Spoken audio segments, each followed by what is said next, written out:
ತಾಲೂಕಿನ ಕೆಂಚಮ್ಮನ ಹೊಸಕೋಟೆ ಹೋಬಳಿ ಮಗ್ಗೆ ಗ್ರಾಮ ಪಂಚಾಯಿತಿಗೆ ಸೇರಿದ ಬಡಗಿ ಕೊಪ್ಪಲಿನಲ್ಲಿ ನಿರಂತರವಾಗಿ ಸುರಿತಾ ಇರುವ ಭಾರೀ ಮಳೆಯಿಂದಾಗಿ ಮಂಗಳವಾರ ರಾತ್ರಿ ಪ್ರಶಾಂತ ಬಿಂಡ್ಲೆಟ್ ಅರಳಪ್ಪ ಎಂಬುವರಿಗೆ ಸೇರಿದ ಮಂಗಳೂರಿನ ಹಂಚಿನ ಮನೆಯೊಂದು ಗಾಳಿ ಮಳೆಗೆ ಗೋಡೆ ಶಿಥಿಲಗೊಂಡು ಮುರಿದು ಬಿದ್ದು ಮನೆಯಲ್ಲಿದ್ದ ದಿನಸಿ ಪೀಠೋಪಕರಣಗಳು ಬಟ್ಟೆಗಳು ಮಳೆಗೆ ಆಹುತಿಯಾಗಿದ್ದು ಅದೃಷ್ಟವಶಾತ್ ಯಾವುದೇ ಪ್ರಾಣಾಪಾಯವಾಗಿಲ್ಲ.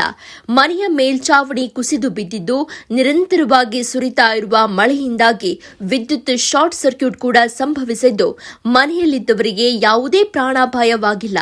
ವಿಷಯ ತಿಳಿದ ಮಗ್ಗೆ ಗ್ರಾಮ ಪಂಚಾಯಿತಿಯ ಪಿಡಿಒ ಪರಮೇಶ್ ಹಾಗೂ ಗ್ರಾಮ ಪಂಚಾಯಿತಿ ಲೆಕ್ಕಿಗ ಮಂಜಪ್ಪ ಅವರು ಸ್ಥಳಕ್ಕೆ ಭೇಟಿ ನೀಡಿ ಪರಿಶೀಲನೆ ನಡೆಸಿ ಮನೆ ಹಾನಿಗೆ ಒಳಗಾದ ಕುಟುಂಬಸ್ಥರಿಗೆ ಸಾಂತ್ವನ ಹೇಳಿ ಸಮಾಧಾನಪಡಿಸಿದ್ದಾರೆ. ಮತ್ತೊಂದೆಡೆ ಮಳೆಯಿಂದಾಗಿ ಶಿಥಿಲಗೊಂಡಿದ್ದ ಮನೆಯ ಗೋಡೆ ಪಕ್ಕದಲ್ಲಿಯೇ ನಿಲ್ಲಿಸಿದ್ದ ಟ್ರ್ಯಾಕ್ಟರ್ ಮೇಲೆ ಮನೆ ಗೋಡೆ ಕುಸಿದು ಬಿದ್ದು ಟ್ರ್ಯಾಕ್ಟರ್ ಸಂಪೂರ್ಣ ಜಖಂಗೊಂಡಿದೆ. ಈ ಘಟನೆಯು ತಾಲೂಕಿನ ಕಸಬಾ ಹೋಬಳಿ ಮರಸುಕೊಪ್ಪಲು ಗ್ರಾಮದಲ್ಲಿ ನಡೆದಿದ್ದು ಯಾವುದೇ ಪ್ರಾಣಾಪಾಯ ಸಂಭವಿಸಿಲ್ಲ.